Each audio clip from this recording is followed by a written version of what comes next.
কানাডার অন্টারিও প্রভিন্সে নতুন PR system Ontario workforce priority স্ট্রিমে কিভাবে আবেদন করার সুযোগ হবে আপনাদের, কোন ক্যাটাগরিতে স্কোরগুলো আপনাদেরকে ডিস্ট্রিবিউট করা হবে, এই বিষয়গুলো নিয়ে আজকে খোলামেলা বিস্তারিত কথা বলবো। কানাডা এবং কানাডার বাইরে যেখান থেকে অন্টারিও প্রভিন্সকে এক্সপ্লোর করতে চান, এই প্রভিন্সে প্রভিন্সিয়াল নমিনি প্রোগ্রামের অধীনে পার্মানেন্ট রেসিডেন্ট হতে চান, তাদের জন্য তথ্যগুলো খুবই গুরুত্বপূর্ণ।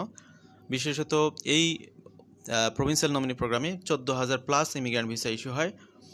তো এই বছরে অলমোস্ট কোটার শেষের দিকে, কিন্তু এখন যেটা শুরু হবে এরপরে কন্টিনিউ এটা চলতেই থাকবে।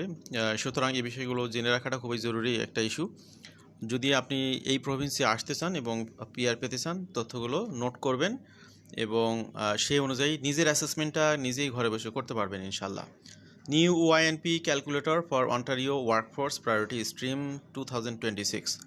তো 2026-এর এই যে শেষের দিকে এসে এটা চালু হচ্ছে, কিন্তু এটা চলমান থাকবে 27-28 সালের দিকেও, এমনটাই আমরা মনে করতেছি। কারণ একটা প্রোগ্রামের পরিবর্তন তো বারবার ঘটে না, হয়তোবা কাঠামোগত কিছু কারেকশন হবে 19-20, বা টোটাল পরিবর্তনটা যে এখানে সাধিত হচ্ছে নতুন করে, সেটা একটা big issue.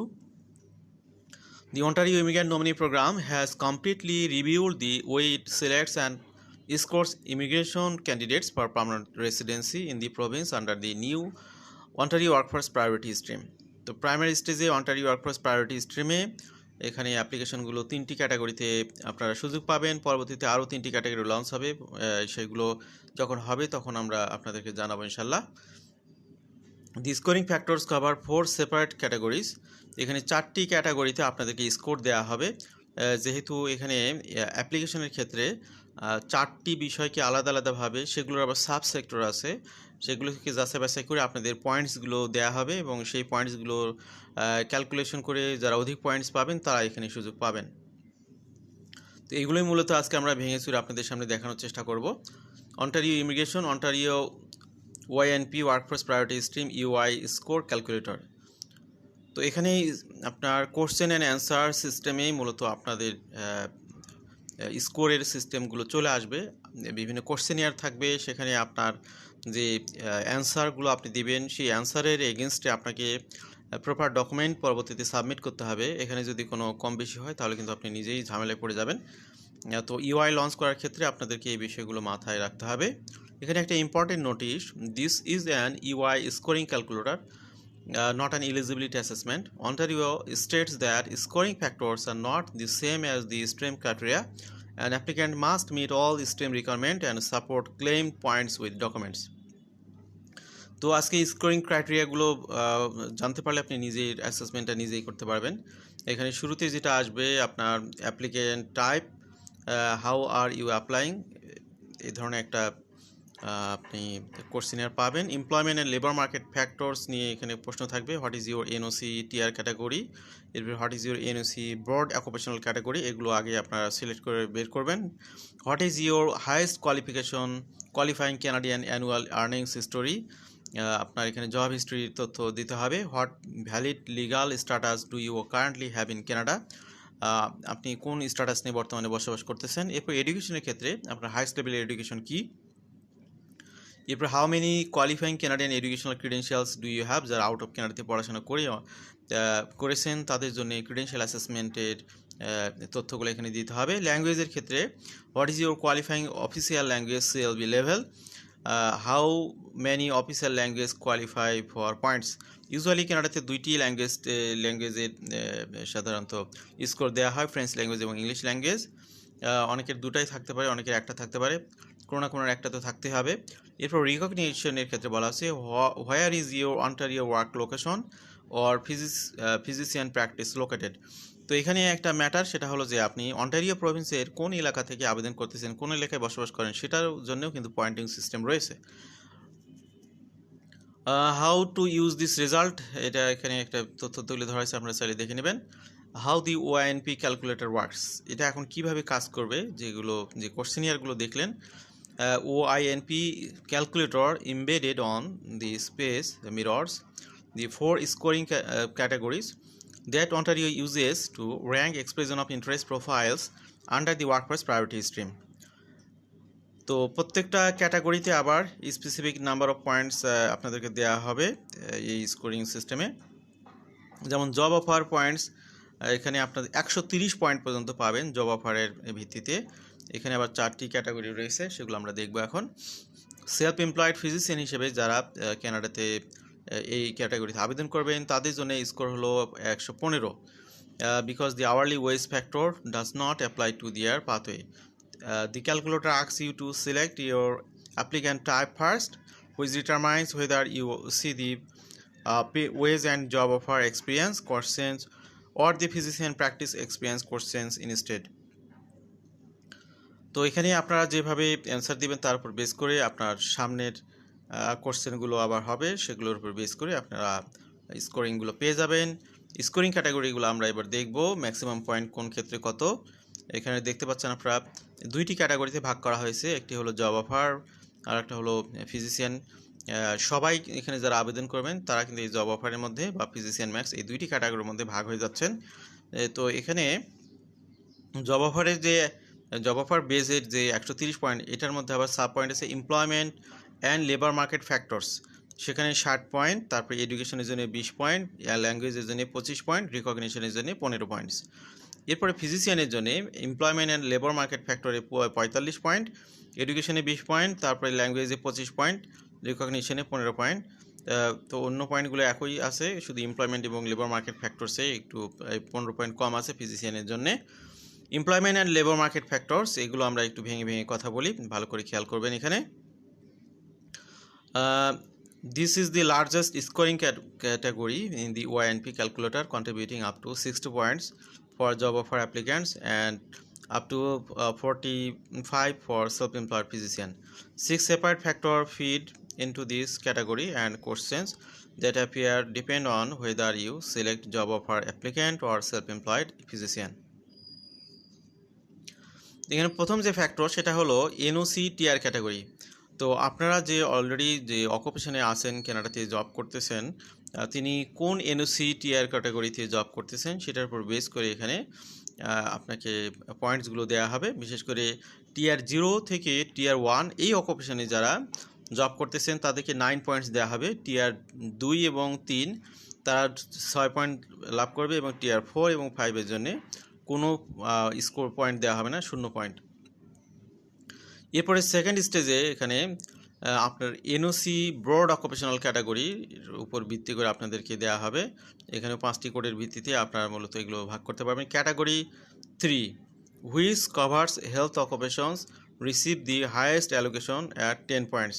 Category 7 for trades, transport and equipment operators receive 8 points, and category 2 for natural and applied science receive 6 points.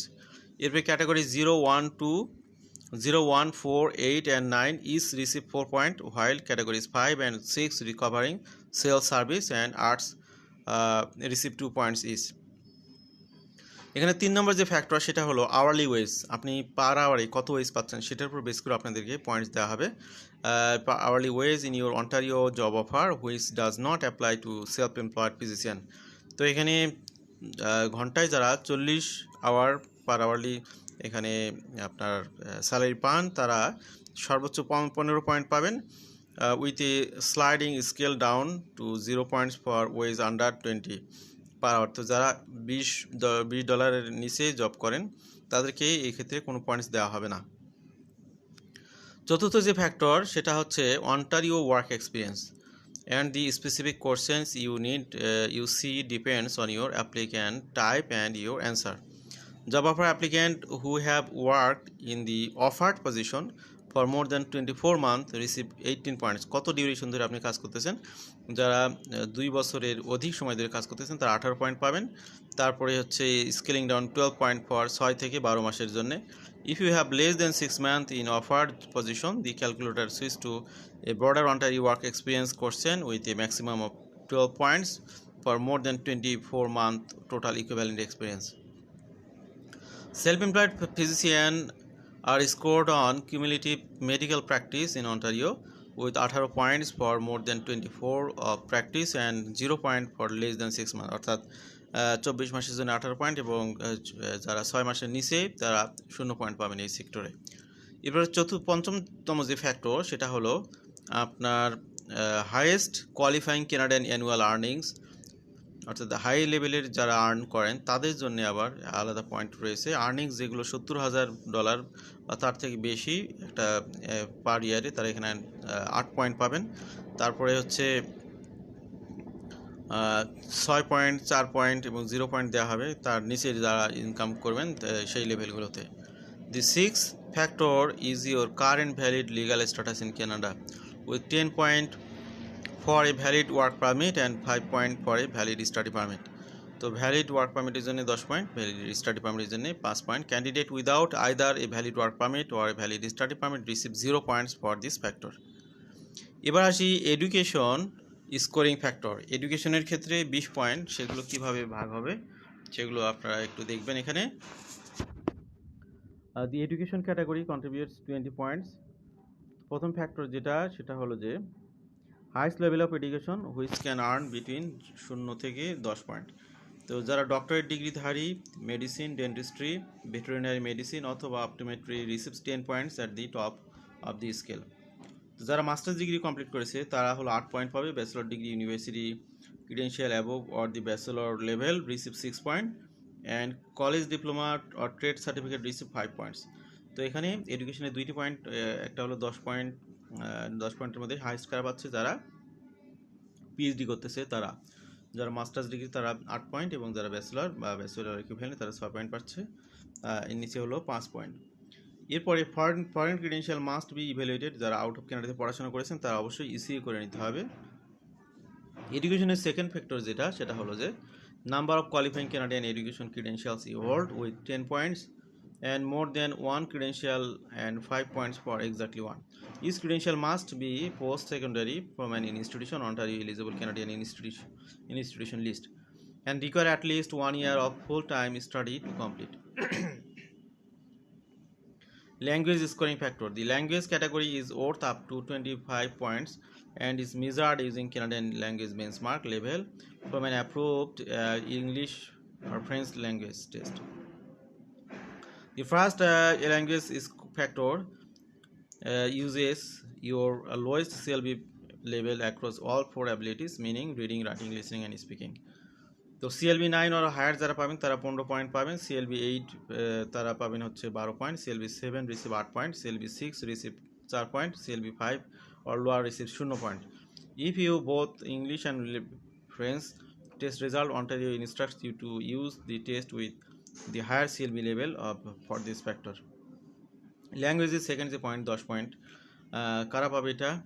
If you have a valid test result in both English and French with at least CLB 6 across all 4 abilities on each test. তো এখানে দেখুন extra একটা 10 point দেওয়া হয়েছে যারা English এবং French দুই ল্যাঙ্গুয়েজেই কমপক্ষে CLB 6 পাবেন তাদের জন্য। Candidates with qualifying result in only one official language receive 5 points for this factor. তো যারা শুধুমাত্র একটা ল্যাঙ্গুয়েজ টেস্ট দেবেন তারা এখানে 5 পয়েন্ট পাবেন, একদম শূন্য করে নেয় আপনাদেরকে। Recognition scoring factor, regionalization scoring factor. আপনি কানাডার কোন এলাকাতে বসবাস করতেছেন সেটার উপরেও আপনাদেরকে পয়েন্ট দেওয়া হবে। তো এই ফ্যাক্টরে আমরা যেটা দেখতে পাচ্ছি সেটা হলো যাদের work station, work location, physician practice is outside the Toronto metropolitan area তারা এখানে সর্বোচ্চ পয়েন্ট পাবেন, অর্থাৎ বড় শহরের বাইরে থাকলে পয়েন্ট বেশি পাওয়া যাবে। Northern Ontario receive the highest allocation 15 points covering census division from Muskoka and Haliburton Kenora. এরপর eastern Ontario, central Ontario outside the Greater Toronto Area, southern Ontario তারা পাবে হচ্ছে 10 পয়েন্ট করে। Location inside greater Toronto Area but outside the city of Toronto covering Durham, Halton, Peel in York receive 5 point. Based on the same regional definitions, Ontario has used this previous draw. The city of Toronto itself receives 0. তো দেখুন Toronto সিটিতে যারা বসবাস করতেছেন তারা কিন্তু 15-এর মধ্যে 0 point পাচ্ছেন। এখানে যে টেবিলের মধ্যে দেখানো হয়েছে অন্টারিও রিজিয়নে নর্দার্ন অন্টারিওতে বসবাস করলে 15 পয়েন্ট, ইস্টার্ন অন্টারিওতে 10 point, central Ontario outside greater Toronto area 10 point, southern অন্টারিওতে 10 point, inside greater Toronto area except Toronto 5 point, আর সিটি অফ টরন্টোতে থাকলে 0 পয়েন্ট। তো হোয়াট ইজ অ্যান ইউআই বা expression of interest in Ontario immigration? তো EOI launch করার ক্ষেত্রে এখানে যে বিষয়টা বলা হচ্ছে যে এটা একটা online e-filing portal to signal their availability and qualification for a provincial nomination. এটা ইউআই নিয়ে আপনারা জানেন, এত বিস্তারিত বলার কিছু নেই। এখানে পয়েন্টিং বিষয়গুলো আমরা কথা বললাম। এবার how to use this OINP score to plan your application, এটা আপনি কিভাবে কাজে লাগাবেন সেটা সম্পর্কে এই স্লাইডে কিছু কথা বলা আছে, আপনারা দেখে নেবেন। আলোচনা লম্বা করবো না, এই জন্য সব কিছু পড়ার সুযোগ নেই, বলার সুযোগ নেই। How the OINP score differ from the express entry CRS. তো এক্সপ্রেস এন্ট্রির সাথে এটার অবশ্যই একটা ডিফারেন্স আছে। এক্সপ্রেস এন্ট্রি একভাবে চলে ফেডারেলি, এটা প্রভিন্সিয়াল নমিনেশন প্রোগ্রাম, এবং এখান থেকে যারা নমিনেশন পাবেন তারা আবার এক্সপ্রেস এন্ট্রিতে সেটা আপলোড করলে 600 বোনাস পয়েন্ট পাবেন, এটা একটা সুবিধা। Employer requirement for the OINP workforce priority stream. তো এখানে আপনারা দেখলেন যে এখানে যারা অন্টারিও প্রভিন্সে জব করেন তাদেরকে এই ক্ষেত্রে সুযোগ দেওয়া হচ্ছে। সে তো যে আপনি যে এমপ্লয়ের অধীনে জব করতেছেন সেই এমপ্লয়ারের কিছু কমপ্লায়েন্স মেনটেন করতে হবে। সেটা হলো যে every job offer applicant pathway under the workforce priority stream requires an eligible Ontario employer to register in the OINP employer portal and submit the job offer before the candidate can file an EOI. The employer must have been actively operating a business in Ontario for at least 3 years at the time of the application. The employer inside the Greater Toronto area must demonstrate gross annual revenue $10 lakh for most recent fiscal year. তারপরে যারা out of greater Toronto area তাদের annual revenue থাকতে হবে $5 লাখ। এই ধরনের এমপ্লয়ের অধীনে job করলে তাহলে আপনার এই জবগুলোকে তাই এখানে রিকগনাইজ করা হবে। This threshold were part of the employer portal system introduce in 2025। Documents you need to support your OINP score. এখানে কী কী ডকুমেন্ট লাগবে? কমনলি একটা বিষয় সেটা হলো যে আপনি এখানে জব করতেছেন, জবের জন্য এমপ্লয়মেন্ট লেটার, আপনি যে ট্যাক্স দিচ্ছেন ট্যাক্স পেপার, এরপর আরও আনুষঙ্গিক যেগুলো আছে এগুলো অবশ্যই লাগবে। What happens after you submit your EOI. তো আপনি সব কিছু মিলে সাবমিট করলেন, এরপর আপনি অটোমেটিক্যালি স্কোরিং পাবেন। টপ স্কোরার যারা তারা এখানে সুযোগ পাবেন। How to find the NOC code for the OINP calculator, কীভাবে এটার জন্য এনওসি কোড খুঁজে বের করবেন, একটা গাইডলাইন আছে, দেখে নেবেন এটা থেকে। আজকের আলোচনা আমরা শেষ প্রান্তে চলে এসেছি। অন্টারিও প্রভিন্স নিয়ে অনেকের অনেক প্রশ্ন থাকে, তো সেগুলোর একটা সমাধান আপনারা পেলেন আজকের আলোচনায়। সেটা হলো যে এখানে পয়েন্ট সিস্টেমগুলো কীভাবে কাজ করবে, নিজের অ্যাসেসমেন্টটা নিজে করে ফেলুন এবং টপ স্কোরার হলে এখানে জিতে নিন আইটিএ। ভালো থাকবেন সবাই, আল্লাহ হাফিজ, সালামু আলাইকুম।